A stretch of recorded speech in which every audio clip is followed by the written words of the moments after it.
माणिकराव कोकाटे बिनखात्याचे मंत्री झाले। कोकाटेंची सर्व खाती अजित पवारांकडे गेली आहेत। माणिकराव कोकाटेंचा राजीनामा अजूनही आलेला नाही। माणिकराव कोकाटेंची पाठराखण राष्ट्रवादीकडून अजित पवारांकडून सुरूच असल्याचं पाहायला मिळत आहे।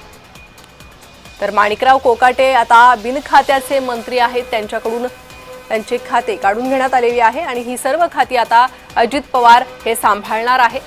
मात्र राजीनामा अद्यापही माणिकराव कोकाटेंचा घेण्यात आलेला नाही, त्यामुळे माणिकराव कोकाटेंची पाठराखण केली जाते असं बोललं जात आहे।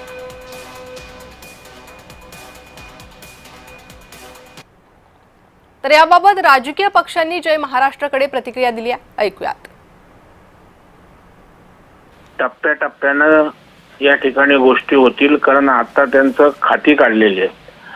उद्या कदाचित त्या ठिकाणी ते हायकोर्टात गेले असतील, न्यायदेवतेकडे न्याय मागण्याची सुद्धा त्यांची इच्छा असू शकते आणि त्याच्यामुळे आता खाती काढलेत म्हणजे बिनखात्याचे मंत्री ठेवलेत का की मंत्रिपदाचा राजीनामा घेतला हे अजून कल्पना नाही। नाही, नैतिकता वगैरे काही राहिलेलीच नाही आता। निर्लज्जम सदा सुखी असं झालेलं आहे आणि नैतिकता थोडी जरी असती तर लगेच राजीनामा दिला असता ना। एवढं मागेच त्यांना जवळजवळ 1-1.5 वर्षापूर्वी शिक्षा झाली होती खरं तर, तेव्हाच त्यांनी राजीनामा द्यायला पाहिजे होता, पण तरीही ते पुढच्या कोर्टाची अपीलची वाट करत बसले आणि आता तर त्यांना कोर्टानेच सांगितलेलं आहे की त्यांना अटक वॉरंट त्यांचं जारी झालेलं आहे। तरी सुद्धा जर ते राजीनामा देत नसतील तर याच्या इतकी आश्चर्याची गोष्ट नाही। आता मुख्यमंत्र्यांनी यांच्यावर कारवाई केली पाहिजे कडक।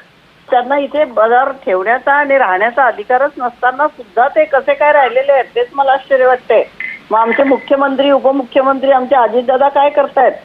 त्यांनी त्यांचा राजीनामा घ्यायलाच पाहिजे होता आणि अजूनपर्यंत घेतलेला नाही। आणि आता सचिन सावंत जे म्हणाले की त्यांना क्लीन चिट काय, त्यांना तर ड्राय क्लिनिंग केलं जातं भाजपच्या, म्हणजे तुमच्या भाजपच्या पक्षात आलं की ते सगळे क्लीन होऊन जातात।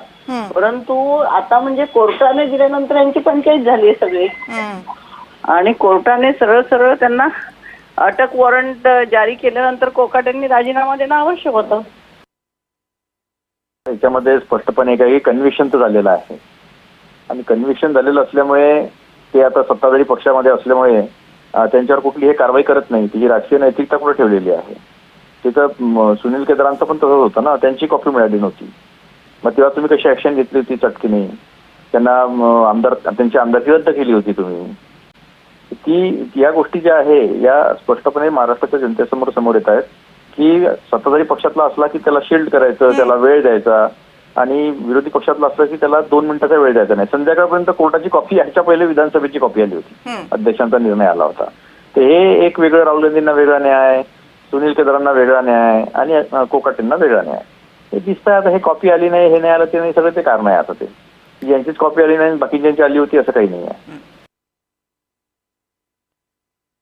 अतुल भाऊंना विचारा ना, त्यांचा निकाल कधी लागला, ती प्रत विधिमंडळाकडे केदार भाऊंची गेली कधी, घ्या माहिती तुम्ही। कोकाट्यांचा निकाल आज दुपारी लागलाय, अजून जर मेहरबान न्यायाधीशांनी ज्यांनी शिक्षा दिली आहे त्यांची स्वाक्षरी नसेल तर कशी काय कोकाट्यांची आमदारकी रद्द होईल? आणि मी सगळ्या इंटायटल मध्ये मी सांगते आमदारकी कुणाची, मुळामध्ये मी तुम्हाला इथे एकच सांगते, तुमचा वकील चांगला पाहिजे। तुम्हाला या सगळ्या गोष्टीचं पटापट सगळ्या गोष्टी होण्यास गरजेचं असतील।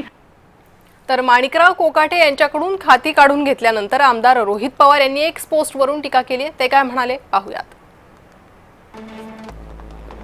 माणिकराव कोकाटेंचे मार्ग संपले, नाइलाजाने निर्णय घेतला। नैतिकतेच्या आधारावर राजीनामा द्यायला हवा होता। राजीनामा घेऊन सरकारनं वेगवान असल्याचं दाखवून द्यायला हवं होतं।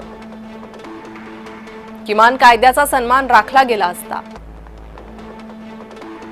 आम्ही मंत्री शिरसाट यांच्याही विकेटची वाट पाहत आहोत।